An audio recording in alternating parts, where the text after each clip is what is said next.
Welcome back to Lalitha's kitchen. ఈరోజు చాలా అంటే చాలా స్పెషల్ కర్రీ చేయబోతున్నాను.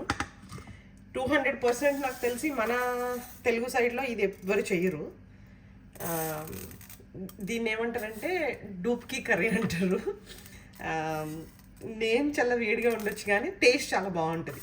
డూప్కీ కర్రీ అంటే డూప్కీ కడీ కర్రీ. యాక్చువల్గా ఇట్లా మనము వడియాలు వేసుకుంటాం, మినప్పిండి వడియాల కర్రీ అండి లిటరల్గా చెప్పాలంటే.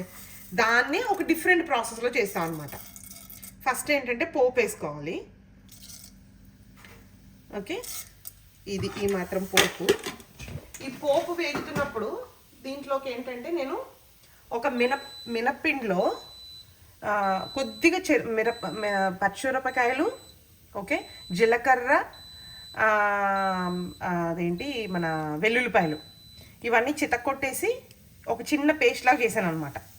దీన్ని మనం మినప పిండిలాగా మినపప్పు నానబెట్టేసిన మినపప్పుని మనం ఇడ్లీ పిండి కలుపుకుంటాం కదా, అలాగా ఇడ్లీ పిండి. ఇది మినపప్పు అయినా అవ్వచ్చు, లేకపోతే పెసరపప్పు అవ్వచ్చు, దేనితోనైనా చేసుకోవచ్చు. పెసరపప్పుతో కూడా ఇలాగే చేసుకోవచ్చు, బట్ నేను ఈరోజు మినపప్పుతో చేస్తున్నాను అనమాట.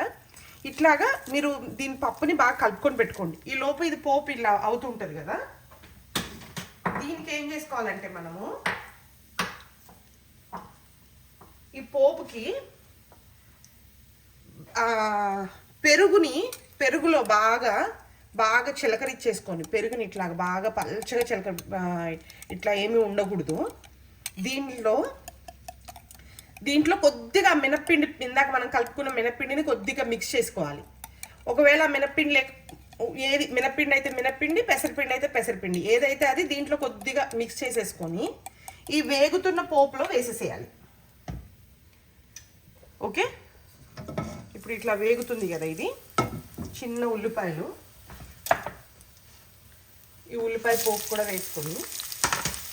ఈ ఉల్లిపాయ పోపు కూడా వేగిన తర్వాత అప్పుడు మనము అది వేసుకోవాలి పప్పు. ఇట్లాగా ఉల్లిపాయలన్నీ వేగిపోయిన తర్వాత మనము కొద్ది మినప్పిండి కలుపుకున్న పెరుగు ఉంది కదా, ఇది పెరుగు అనమాట. పెరుగుని ఇందులో వేసేసేయాలి.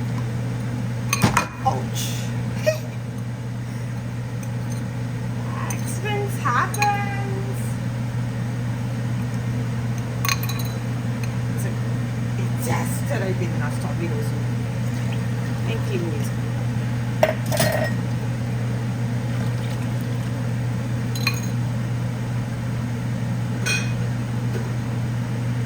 ఈలోపు మనం క్లీన్ చేస్తాము, తర్వాత నేను క్లీన్ చేసుకుంటాను.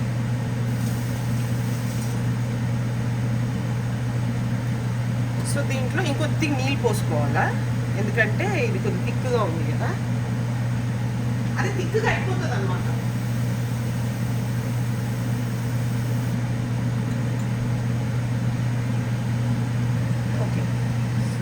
మన కర్రీ ఈజ్ బ్యాక్ వచ్చింది. సో ఇప్పుడు దీన్ని ఒక మరిగించాలి. ఇది ఇట్లా మరుగుతున్నప్పుడు ఒక స్పూన్ ఉప్పు వేసుకుంటున్నా. ఓకే, ఇప్పుడు దీంట్లో మనము చేసి పెట్టుకున్న మినప్పిండి ఉంది కదా, వీటిల్ని ఇట్లాగా ఎంత చిన్నగా చేయగలిగితే అంత చిన్నగా అనమాట.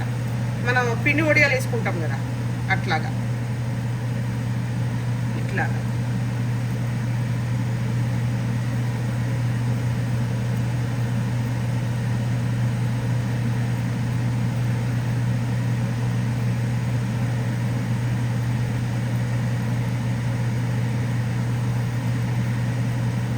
దీంట్లోనే శనగపిండి కొద్ది కలుపుకొని పైన పెసరపిండి పురుకుల్లాగా వేసుకొని చేసుకోవచ్చు. అవేంటంటే పెసరపప్పు అవుతాయి అన్నమాట. పెసర పునుకులు పులుసులాగా అవుతుంది. దీనివల్ల మనకి సేవింగ్ ఏంటంటే డీప్ ఫ్రైలు ఇవన్నీ చేయక్కర్లేదు కదా. డీప్ ఫ్రై చేసుకోవాల్సిన అవసరం లేదు. తర్వాత ఆయిల్ కన్జ్యూమ్ చేస్తున్నాను ఫీల్ అవ్వక్కర్లేదు. మంచిగా ఒడియాల పులుసు లాగా ఉంటుంది. మనం మామూలుగా అయితే మినపవి ఒడియాల్ని ఎండబెట్టుకొని వాటిని పులుసు పెట్టుకుంటాము. అటు ఇటుగా అదే టేస్టు కాకపోతే ఇది ఇంకా కొద్ది పచ్చి ఒడియాలన్నమాట. ఇంకా పచ్చి ఒడియాల్లాగా ఉంటాయి అనుకోండి. Different curry. ఇట్లా పెరుగంతా వేసేసుకొని పెరుగుని ఒకసారి మరిగిచ్చేస్తే యమ్మీ డూప్కి కడి అయిపోతుంది. మరి ఎక్కువ వేసేసుకోవద్దు అలా అని, ఎందుకంటే ఇదంతా పెరుగు పీల్చేస్తుంది దీన్ని ఇప్పుడు. So don't need to worry.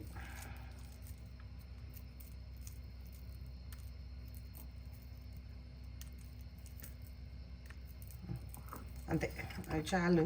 నేను మూత పెట్టేసి దీన్ని ఒక 10-15 నిమిషాలు ఉడికించాలి బాగా.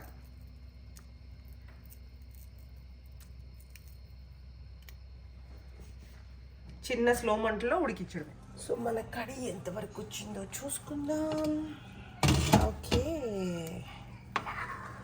సో మంచిగా ఆయిల్ తేలిపోతుంది. సో మన కర్రీ రెడీ అయిపోయింది. ఇప్పుడు దీనికి మనం ఒక ఫైనల్ తడక, జస్ట్ ఒక చిన్న పోపులాగా వేసుకుంటే మన యమ్మీ వడియాల పులుసు, వడియాల పెరుగు పచ్చడి రెడీ అయిపోతుంది. మనం అట్లా పిలుచుకుందాం. బాగుంటుంది యాక్చువల్గా, చాలా బాగుంటుంది. ఇది నేను పెసరపప్పుతో చేశాను ఒకసారి, సేమ్ ఇదే ప్రొసీజర్లో పెసరపప్పుతో చేశాను అనమాట. నేను ఆల్రెడీ ఒక వీడియోలో చెప్పాను కదా, మేము శనగపిండితో చేస్తాము అని చెప్పి. శనగపిండి పకోడీ పులుసు పెట్టుకుంటాం, అది పులుసు పెడతాం, పెరుగులో పెట్టాం కానీ పులుసులో పెడతాం అనమాట. చాలా బాగుంటుంది, టేస్ట్ ట్రై చేయండి. నేను పోపు వేసినాక మళ్ళీ చూపిస్తాను. సో ఇట్లా అయిపోయిందంటే జస్ట్ కొద్దిగా కారం,